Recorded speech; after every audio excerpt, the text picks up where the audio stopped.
Hi there, welcome back to the home garden. To start this video off, I thought it would be a good idea to give you a quick tour of how things are currently looking, just to get you up to date on what exactly has been happening up here. The first area of interest we need to speak of is as we go up the stairs here on the left. Now this used to be a winter potato patch.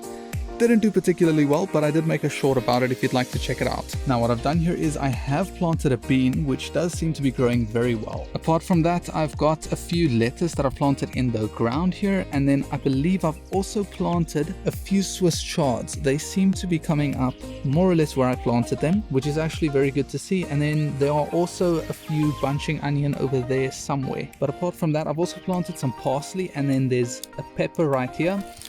And if I'm not mistaken, I planted the majority of this row with peppers, and then I've also got a basil in between them here. So we've got some herbs and some peppers. I also ended up having a few tomato seedlings, so I also planted them at the edge here against these fences so that they can trellis up, because they are the vining tomatoes. And then I managed to sneak in a few extra lettuce here as well, with some more bunching onion at the back there, and then another pepper over here. And if you look closely, this is all growing underneath an avo tree that is starting to get quite large. If we have a peek up there, we can actually see a few fruits starting to form. That's exciting because that's going to be the first year that this avo tree bears any avos. But anyway, that's everything that's been happening in this patch over here. As we move to the other side, we've got a small patch here which I have actually made a video about. This is the patch I used to show you guys how I'd be preparing my garden beds for summer. And what we've got planted in here so far are 2 baby marrows. And if you look closely here, can actually see a few baby marrows are starting to form. That's super exciting. Yeah, excuse this one, it's getting beaten by the sun a little bit, but it's actually got a very nice baby marrow on there as well. So now as we walk through the path down a few more stairs here, there's another little patch here which I decided to squeeze another baby marrow plant into, and this one already has what looks like 3 baby marrows forming on it. So these things are really producing like crazy. We're gonna have loads of veggies to eat. Just next to this, I've got a little bit of a pot which I've planted some marigolds into. They're looking quite good, quite healthy. A lot of the seeds I started in my earlier video didn't germinate at all, but it is what it is. So how could I forget this? This is the largest onion I've grown to date. This thing is massive. I don't know if the camera is doing any justice to how big it is. I did not expect to grow this. But as you can see, so far, this entire bed is actually empty, and this is the big issue that I'm going to be tackling in this video today. I've got a lot of tomatoes and peppers I need to plant into here, and then we're going to be filling it up with a whole bunch of stuff as well. But we also do have some more spinach over here, which is still going right from I think the first video I've made, which is insane. These things just, they keep going, man. And all along here we have some sweet corn. This is now going down the path on the left. I try to save this little guy. Something ate him right at the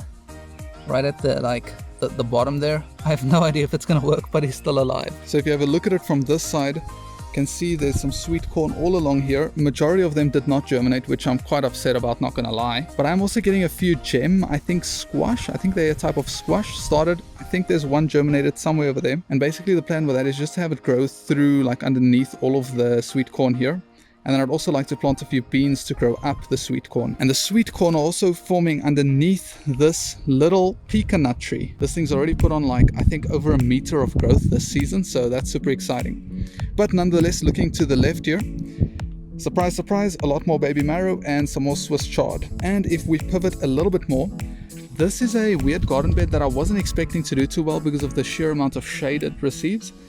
But I did plant some Swiss chard, some beets, and apparently more Swiss chard, which has come up beautifully. So we're not going to be short on Swiss chard at all. Now for what I consider to actually be the exciting part. First and foremost, this entire garden is where our chickens used to live. We used to have a chicken coop run kind of thing here. And as you can see, this whole fence is kind of like where they were closed off, and we used to have a bit of a gate here. So it should not surprise me that everything's growing relatively well. We've got some beans growing up here, and let me see if I can get a bean here. Yeah, there's a bean right there. Would you look at that? I was at the first beans yesterday, so that was pretty cool.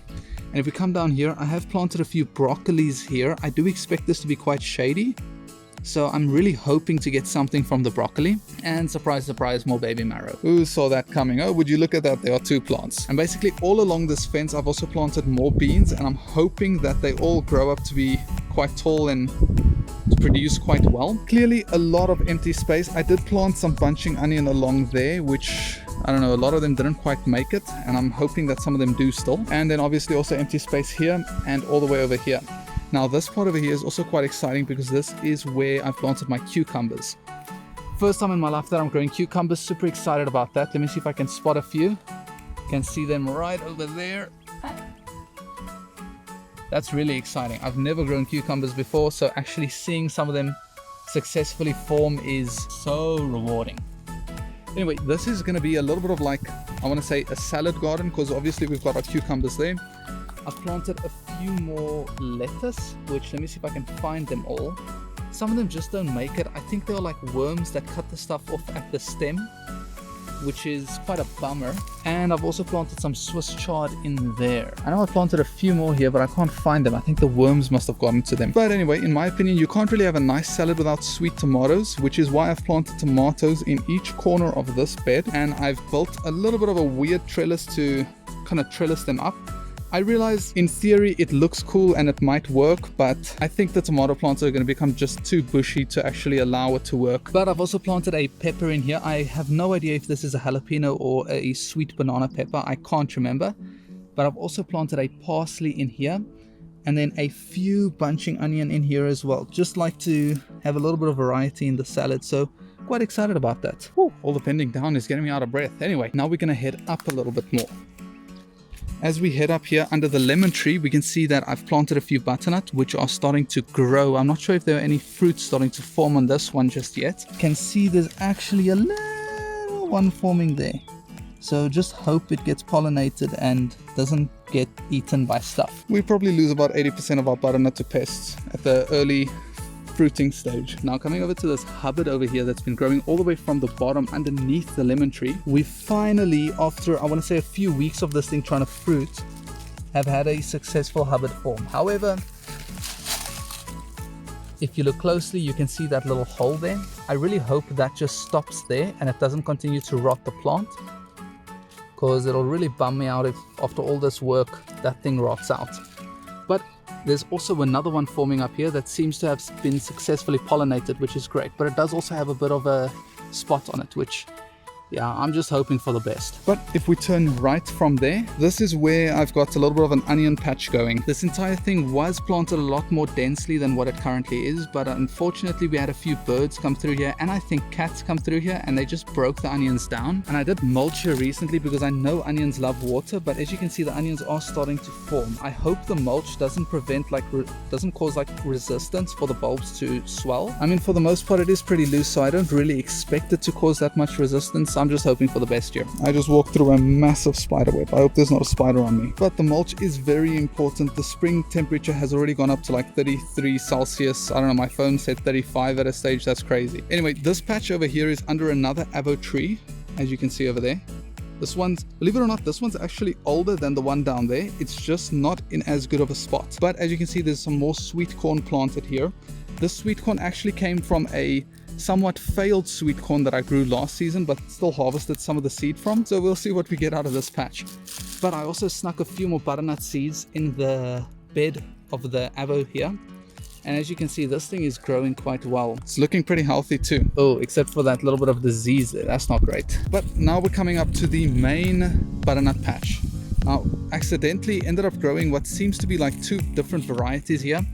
Also grew a nasturtium with it, which is doing quite well, which is fantastic. But as you can see, this one butternut started over there, and this thing is just sprawling out all over. It's going down there, it's going down there, it's coming over here, and it's growing up here, which is fantastic. There's the small little vine butternut growing over there. I don't know what butternut that is, but I've never seen that. That's very strange to me. However, the cool thing about this small little vine butternut is that it's actually been the first one to produce a butternut. And look at this butternut actually made it past that early fruiting phase, so I'm quite hopeful that this one does succeed. Right now it's not very big at all, but the hopes are high. We just bought a butternut for like 25 Rand today, so that's gonna feel good when we get to harvest that one. Just a further garden update under the shade net over here. We've also got a few pecan nut trees, a few more that we're trying to start over here, and all the way over there as well. Then I've just got a little bit of a messy spot there I need to weed through, but I've planted a sweet potato there and a few more butternut. I'm just going to go crazy with the butternut because they store wonderfully. Anyway, this is also behind the chicken coop garden bed area, which is pretty cool. So that's more or less the state that the garden is in at this stage. Now I want to show you a few of the other things that we've been doing here to just make this process a little bit easier, the whole process of gardening. And mainly that is setting up this little shade net area that we've got here. Now I plan on uploading a avo starting video soon if I haven't uploaded it already. As you can see, spoiler alert, these avos are looking fantastic. We've got a few avo trees around the property here, which we obviously eat and then get the seeds from. And the seeds we get started and we grow to form these nice little avo trees. All of these avo trees that I've shown you so far in the update have come from basically saplings like this. Just next to that, we got gifted a hydroponic system, which I'm super excited to start working on. Future video incoming, you already know. And this is basically the main working space where I've still got a few seedlings that I need to plant out, which I want to do in this video today. So these are sweet peppers, bunching onion, and jam tomatoes. These are the bushing varieties, so we need to make trellises for these and maybe even some of the peppers. I also want to plant, surprise surprise, even more butternut seeds. Just bought a butternut today for like 25 rand. That way we get to eat the butternut and actually still get what probably the amount of seeds in a packet that you would pay like 30 rand for. So just saved like 30 rand by buying a butternut, I guess. And how can I forget, this is probably one of my favorite parts of the whole garden. I'll be growing the tomatoes in these pots. I love it because I managed to plant a string underneath the tomato when I planted them in here, and this string goes all the way up to the top of the shade net here. If you have a look from this angle, you can actually see all of the strings there. Now that's perfect because these tomatoes are vining tomatoes, so they're all going to grow up there, and that means I'll just be able to come through here and pick some tomatoes. I also planted a basil. I planted a herb in each pot. So this is a basil, and then it jumps to parsley, and then basil, and then parsley, and so forth. I also squeezed an extra pepper in one of these pots, and another pepper in one of these. I really can't remember which are jalapenos and which are sweet banana peppers. And I've got a container here of some homemade organic fertilizer, which I'm just trying out. No idea if it's still going to be working, it's quite old. Oh, and we've got some sweet potato growing in this pot. It's my first time growing it. I hear it's pretty simple, so I'm just hoping for the best here. So yeah, that's an update of everything that's going to be going on in this garden. You know what, I know I've been saying that I'm gonna do like a whole bunch more things in this video. I think it's gonna be better off if this video is just a garden update video. So I'll link the video over here where I'm gonna be doing all the tasks in the garden if you kind of just want to see how I make everything happen.